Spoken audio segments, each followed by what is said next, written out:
right, play along here with me.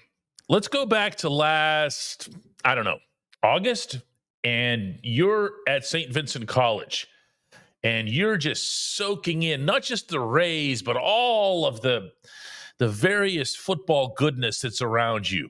The grass of Chuck Knoll Field, the players are out there practicing. You hear them kind of playfully barking with each other. The rolling hills of Latrobe as a framework. And somebody tells you that in the middle of January, your football team is going to be in the playoffs against its arch rival. You'd take it like this, wouldn't you? Good afternoon to you. Good Tuesday afternoon. I'm Dejan Kovacevic of DK Pittsburgh Sports. This is the new Double Shot show that comes your way every weekday afternoon. It is Steelers versus Ravens. That's a real thing. Saturday night, 8 p.m. at M&T Bank Stadium. And there are, believe it or not, people who are excited about it. This was Mason McCormick after practice today on the South Side. I mean, I feel like guys are on the edge of their seats. It's playoffs now. Obviously, we haven't liked how the last month has went, but that doesn't matter now. I mean, we got to take this game for this week, 1 week at a time, and just go from there. And you know what? Good for him. Good for all of them. This is not the time. I actually like the way Mike Tomlin hasn't had a great week of publicly speaking, but he said something like, we're not going to be focused on the past month. We're not going to be pouting. We're looking ahead, and they should. He'd be remiss in his duty as head coach if that wasn't the approach. I loved the way Pat Freiermuth put it the other day. Freiermuth said, "We earned this. We were 10-3. We did win 10 of our first 13 games, and we clinched at that. Well, they didn't clinch technically at that time. It was the following week, but they clinched on that merit." And he's right. It took 10 wins to get in the playoffs. They got in the playoffs. So they don't have anything to apologize for. They don't have anything to be meek about. And as long as you're there, you might as well win. I'm going to share a little story with you. This was from this past weekend. After the Bengals game, there was a couple of players I was talking to. One of them is a starter, and the starter was asking me, because they're so locked in on these games, they don't get into playoff scenarios and stuff the way you and I do. They just really don't. And he was asking me, the reporter and whatever, and he's saying, what's happening now? What has to happen? Where are we going? Who are we playing? So I laid out for him the scenario at the time. If the Chargers were to have won or lost the next game, this or that happens. Bottom line was it was either going to be Baltimore or Houston. And he says, I hope it's Baltimore. And he didn't mean that in some sort of slight way. And he certainly couldn't have meant it that the Ravens are a lesser team than the Texans. They're not. They were just in Houston and just pulverized the Texans 31-2.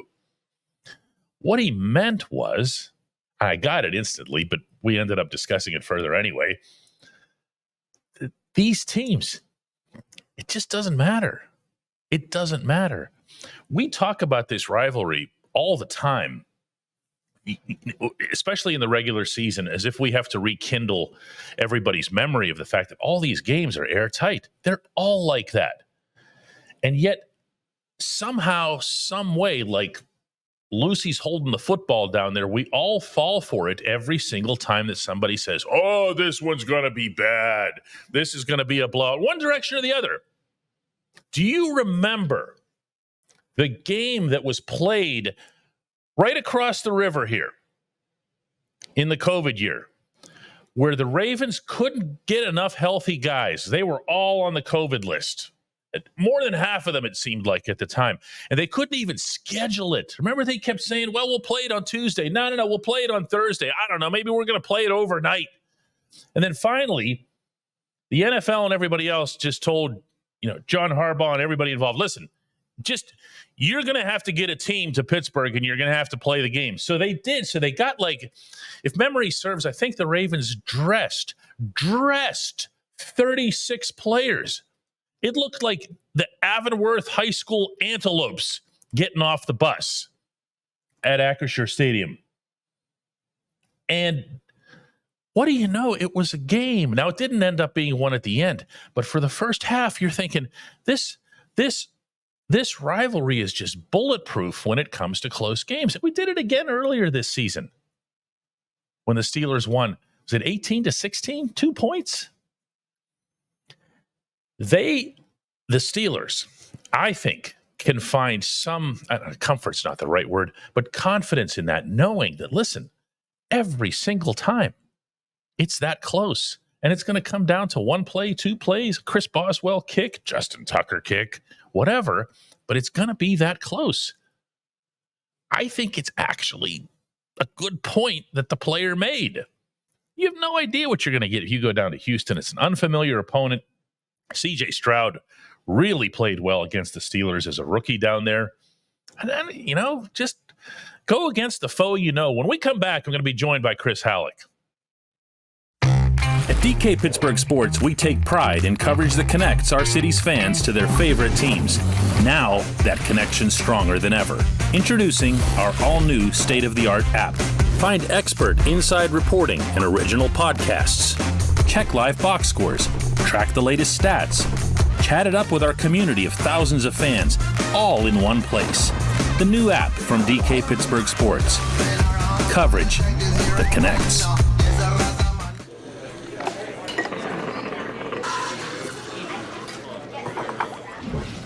Joined now, as promised, by Chris Halleck over on the South Side. Chris, one thing that seems to have been lost in this whole discussion over the past few days, since everybody just locked in on Mike Tomlin, and again, believe me, I get why, is that the quarterback play has been pretty poor for about a month now. Russell Wilson, it seems like to me anyway, is anybody even mentioning him, or do you get that vibe from fans and whatever that they're like, hey, what's wrong with the quarterback, or is this just not a thing? So, you know that we do live cues on DKPittsburghSports.com, and if I'm not getting questions about Mike Tomlin today, I'm getting questions about the quarterbacks. And so, yes, I am hearing about it.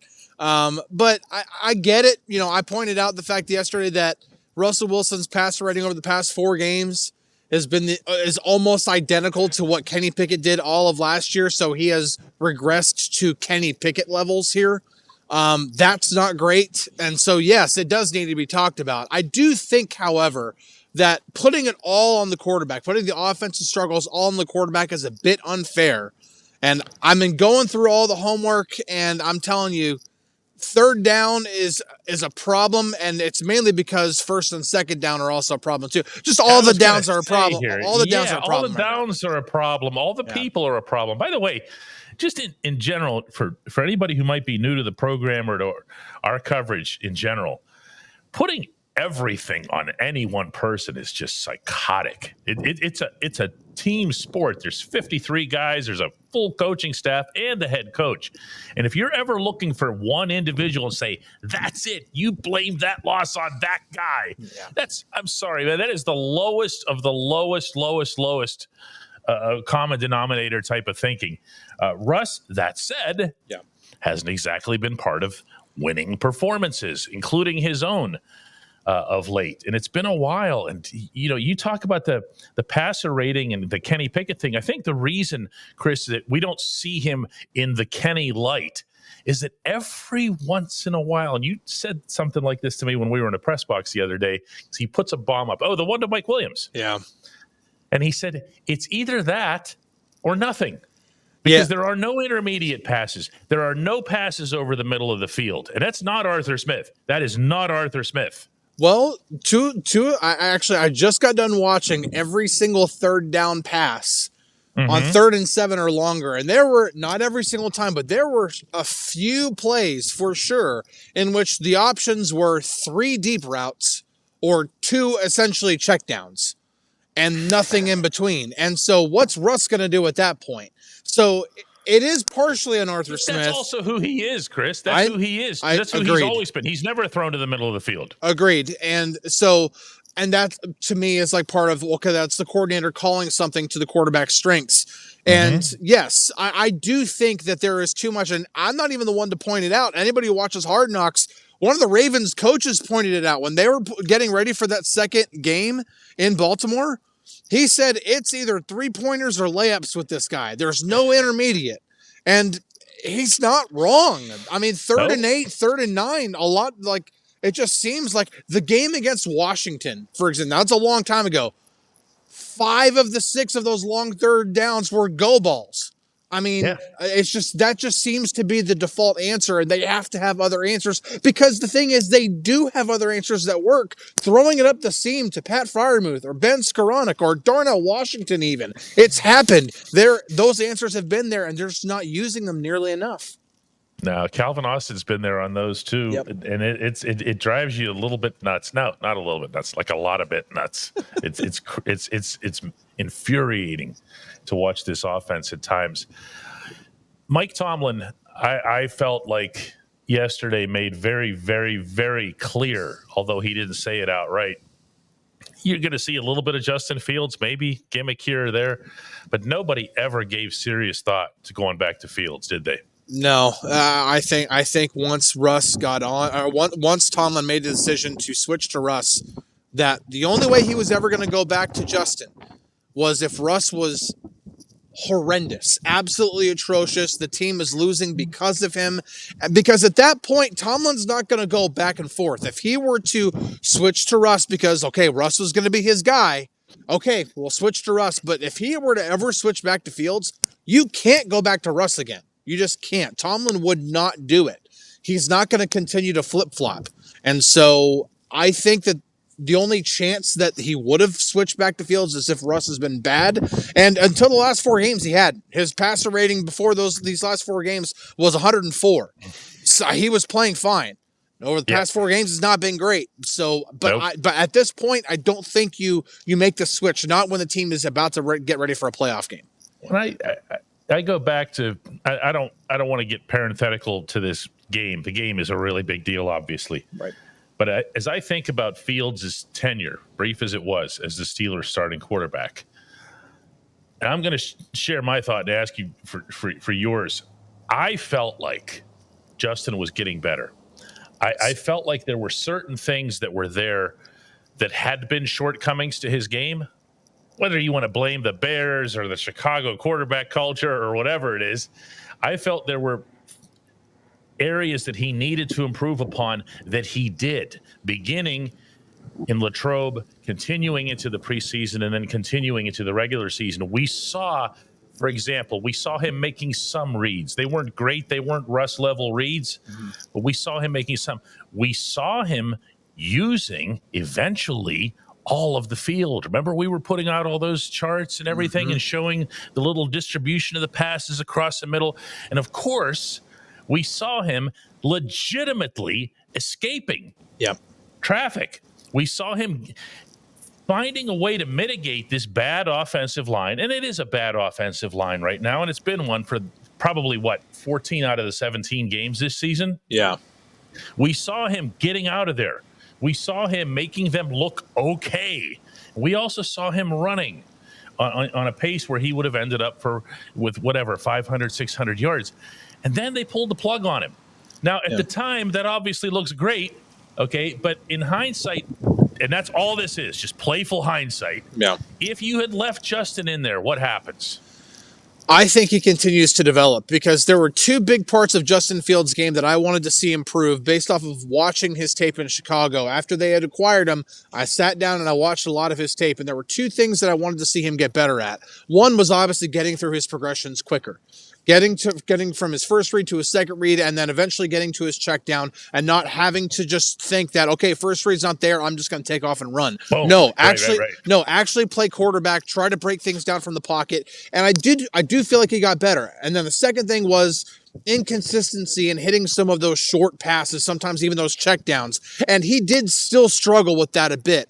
But the first thing I think is way more important, and to your point, yes, I do think he got better at that, and I wanted to continue to see that get better because his ceiling is so high. His arm talent is he's got great arm talent. He's a great runner. He's a great athlete. I think the only guy in the league who's probably more dangerous with his legs is Lamar Jackson. It's Lamar. Yeah, and so I think the ceiling is so high for him, and I'm not just saying this because Russ has been subpar over the past 4 games. But when you're looking at the future, and I'm not trying to look past the playoff game or anything like that, I do think you can't just immediately just discard Justin Fields because he's a decade younger and his ceiling is just higher than Russ's right now.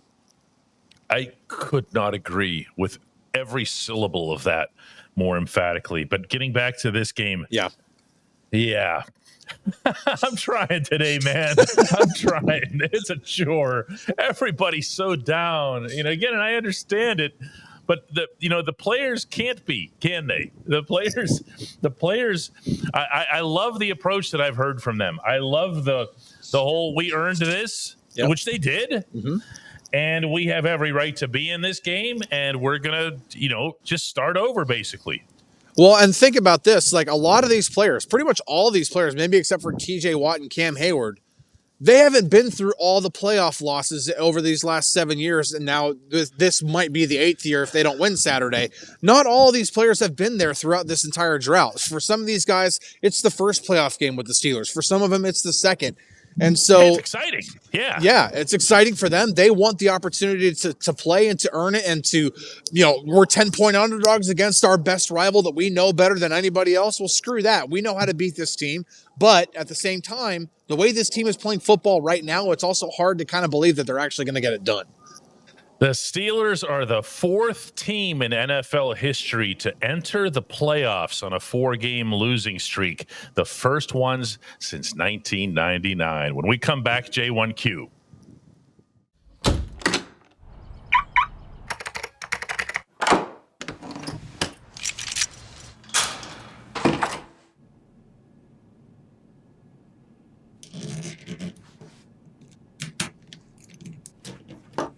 Safety is a habit. Gun safety and responsible storage are no different. Help prevent gun accidents, misuse, and theft. Keep firearms safe and secure when not in use. For safe storage options, visit projectchildsafe.org.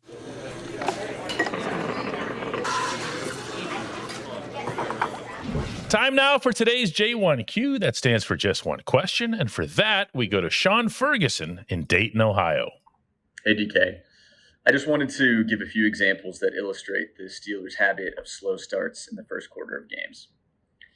For where they rank across the league for first quarter points per game post Big Ben elbow surgery and retirement, they've ranked 30th, 28th, 32nd, 23rd, 25th, and 29th. The Steelers don't have an opening drive touchdown this season. They've been outscored 66-0 in the first quarter of their last 5 playoff games. You get the point. So my question is, how does Mike Tomlin justify to himself that continuing this approach is what is best for team success? I appreciate your answer, and thanks for all the hard work. I appreciate you, Sean. I appreciate the work that you put into that. I don't appreciate the approach that the head coach takes. And this isn't one of those where you have to wonder what it is that Tomlin's thinking with this stuff, because he will occasionally say it out loud. I asked him a question earlier this season after a game. I don't remember where. I don't remember which one. It was somewhere on the road, right? And it had to do with a lousy start that they'd had, which obviously is not exactly the outlier.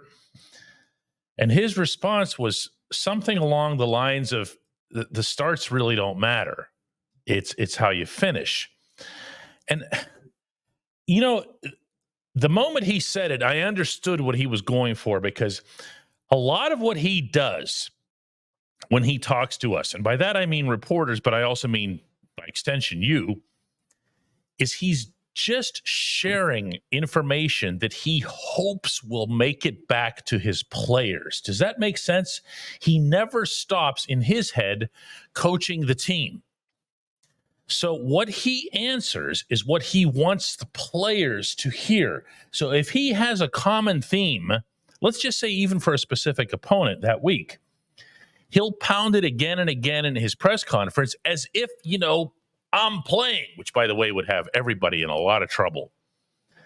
And that's what you hear when he's saying stuff like that. He's saying, I don't care what happened at the beginning of the game because we've still got the third quarter and the fourth quarter. Go get them, men. that's just coaching. That's not even answering the question. But it also can permeate your actual thinking. If you're in the process of convincing yourself on a consistent basis, 3 and out to start the game, whatever. We'll get them. Just hang in there, win the time of possession battle, and we'll get them. That's what you're seeing there, Sean. He is the common denominator. That's not a criticism. That's a cold fact. Or all the stuff that you mentioned, other than who, like you said, TJ and Cam, I guess you could throw Minkah Fitzpatrick in there. Who are the common denominators that go back over a handful of years? This is a pretty small group, and he's at the very top of it. So when you see this consistent inability to put points up, which is all we're talking about here with your conversation, that's not an accident. That's not an accident. He has somehow sold himself on this idea that all that matters is the end. And I know. Remember, there is a football game coming up Saturday, and actually might be decided at the very end based on voluminous precedent. I appreciate you, Sean. I appreciate everybody checking out the new Double Shot Show. We'll be back with another one of these tomorrow.